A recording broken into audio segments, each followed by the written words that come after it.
वालेकुम दोस्तों, क्या हाल है? ठीक हो? तबीयत से ठीक है? मैं तेरा दोस्त लियाकत खान कुरई तुसां सारा दे पे प्रोग्राम अनोखी गाल।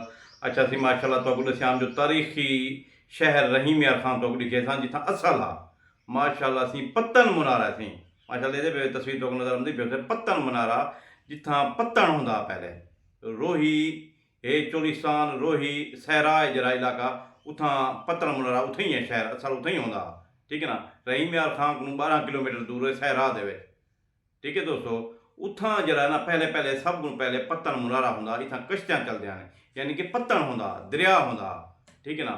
जेरा इलाका रोही होवे यानी कि रेत होवे जिथा उथा समझी जो भाई इथा या दरिया है या सहल समंदर है क्योंकि कराची को शुरू थींदे ठट्ठा बदीन उमरकोट उतले पासा सीधा चोलिस्तान ते इंडिया राजस्थान तक जरा ना इलाका ये समुद्री इलाका है यानी कि जिथा इतना रेत होंदी है या समंदर होंदे या दरिया होंदे।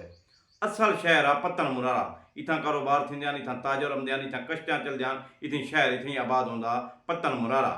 कुछ अरसे बाद वाल इंदा ना रखा फुल वड्डे लोग हैं फुल वड्डा को आख्या वेंदा कुछ अरसा 100 साल या 200 साल तक फुल वड्डा रह गया उनके बाद वाला नौशहरा जदीद बढ़ गया। नौशहरा सन 1861 तक नौशहरा रह गए।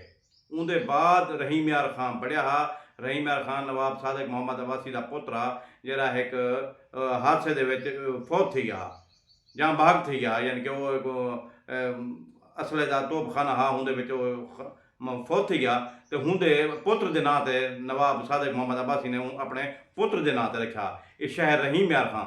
रहीम यार खान शहर बे शहजादे के नाँ ही हा। देरा गाजी खान जरा शहर है वो गाजी खान के नाँ से भी है। तेरा असमील खान जरा इसमाइल खान के नाँ से वह भी शहजादा हा। बिया दरिया खां जिला लियादी बखर तहसील है जी दरिया खां वह भी हूँ शहजादे नाँ से यानी कि रियासत बावलपुर के जो शहजादे हैं इन्हें शहरों तो आबाद हैं। ये तो है रहीम यार खान की तारीख। वल जी रहीम यार की टोटल आबादी है ना सी टोटल आबादी है तकरीबन मैक्सिमम इंसानी आबादी है जी वो मैक्सिमम 60 लाख आबादी है रहीम यार खान की यानी कि रहीम यार खान जो इंसान रहंदे वो 60 लाख रहंदे। उनकी जरा रकबा है उनका रकबा है तकरीबन 11,880 मुरबा मीटर यानी कि है रकबा होंगे।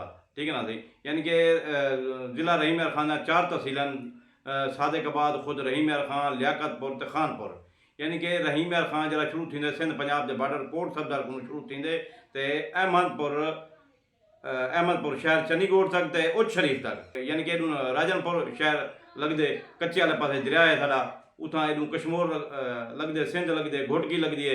ठीक है ना यानी कि वस्त दे पूरे पाकिस्तान के दरम्यान दे रहीम यार खान जिला है खास तौर पर कराची ते रहीम यार के दरम्यान रहीम यार खान शहर है। जिमें तरक्की थी गई जिमें जदीद आबादी थी गई है रहीम यार खान सब पहले वही हस्पताल बड़ी शेख जैद।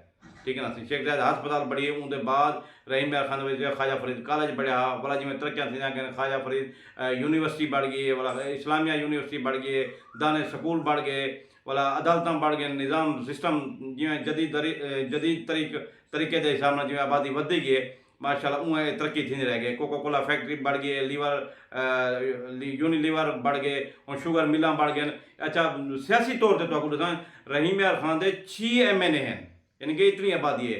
पंजाब का 5वां जिला रहीम यार खान 6 MNA बढ़ते 7वीं मखसूस नशस्त है यानी कि 7 MNA बढ़ते पंजाब के कई जिले के 7 MNA क्या नहीं बढ़ते रहीम यार खान के 7 MNA बढ़ते। रहीम यार खान की जी टोटल आबादी है रकबे के हिसाब न वो चौथा हिस्सा सहरा है कुछ दरिया के इलाके ना रहीम यार खान के सारा सर यानी कि 3 हिस्से सर सब्ज है बागात फसल हर फसल थी है फ्रूट थी हर चीज़ थी है यानी कि सर सब्ज इलाका है रहीम यार खान। मेरे मकसद रहीम यार खान की तारीख तो वे वे तारीखदान बैठे वो दसेंदे मैं अपनी सराइकी जुबान दसम तो काफ़ी नौजवान को सराइकियों को पढ़े लिखे नौजवान को शायद पता ना हो तो मैं तो दसेंदा पाया कि रहीम यार खान इतना सर सब्ज है इतनी जदीद तरक्की वाला है। असा देहात तो हुक्मरान कुछ क्या नहीं करेंगे असा ही तख्त लाहौर रखें आगे समय तो देहात कुछ क्या नहीं थी होगा। ठीक है दोस्तों जे सारे दोस्तों को मैं अपील करे था कि वीडियो को शेयर करे सो जो नौजवान सराइकें वास्ते दोस्तों वास्ते नौजवान पढ़े लिखे वास्ते जो सराइकें उन्हें तक पहुँच वे सारे को पता लग वे इल्म आ वे सराइकें को जो भाई रहीम यार खान कितना पुराना शहर है किमें पहले पतन मुनारा हा भला फुल वॾा हा नौशहरा हा सारी तारीफ़ तो दसियम लिहाजा वीडियो को शेयर कर दो। ठीक है दोस्तों, अल्लाह हाफ़िज़।